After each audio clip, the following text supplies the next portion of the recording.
Let's watch a Let's watch a couple of clips either of or about some of Trump's more recent cabinet appointments as it's beginning to fill, and boy is it starting to look a little bit like Christmas because it's almost all white guys. But we'll get into that, I'm sure. So let's start with watching these clips and I'll be back with some context after. And Charlie, the left is already going crazy because of Vaught's connection with Project 2025. Because look, Project 2025, to be very clear here, a lot of their ideas were just classic MAGA ideas. A lot of them were just classic. I mean, all of them. I mean, I've read. Well, please don't make me read Project 2025, but I've read some. Who wants to read Project 2025? Let's be honest here. But it's not. This stuff is not insane. This is like classic conservatism, MAGA conservatism. It makes a ton of sense. Love how the narrative quickly shifted by MAGA from saying, hey, stop lying, liberals, we aren't going to do this Project 2025 thing, to now it being, well, it's actually not a bad thing, so we are going to do it, and who cares, you voted for us already anyway. The Russ Vought they're discussing being picked by Trump and his cabinet to lead the budget office is literally the person who spearheaded Schedule F in Trump's last term, his first term, which is also a big part of what was in Project 2025 and that they were denying, which is an executive order that allows Trump to at will fire federal bureaucrats and effectively replace them with loyalists, something that would destroy our government's ability to function.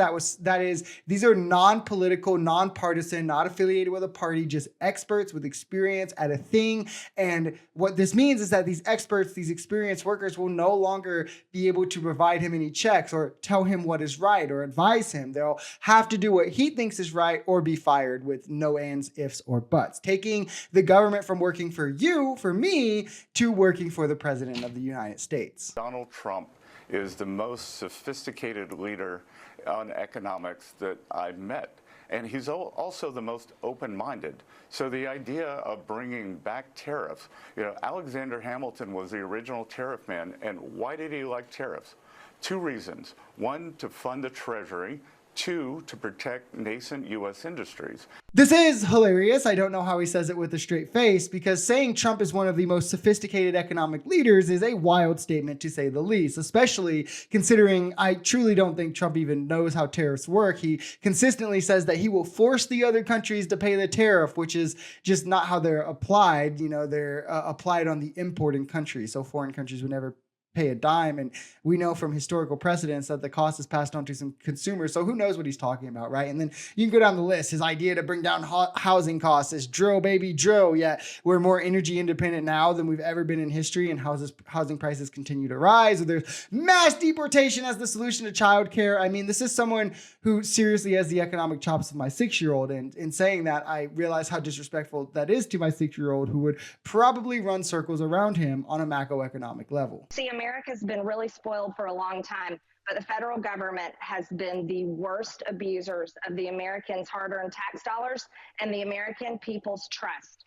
And so our subcommittee has a lot of work to do, and we'll be lining up these important hearings. And most importantly, any program, grant recipient, federal agency, they're going to have to come and tell us why they deserve the American people's trust and are allowed to spend their money. And don't forget, Marjorie is heading the committee that will coordinate with Elon and Vivek to cut government spending, which is funny for a few reasons. Because in a lot of ways, I could agree on needing to cut government spending, but these clowns aren't going to actually do it or address these problems in ways that actually matter, like the Pentagon, for instance, that has never passed an audit. Do we really think they're going to cut Pentagon spending? They've lost hundreds of billions of dollars. So, I mean, obviously, if you lost it, you never needed it in the first place. Or even to the extent on the multiple military bases we have abroad around the world and the energy and operational costs of them, like maybe we don't need all of those, or all the different funds and stuff for Congress members to pull money out of if they need. Maybe we could minimize some of these as well. These are just some of my ideas, but instead,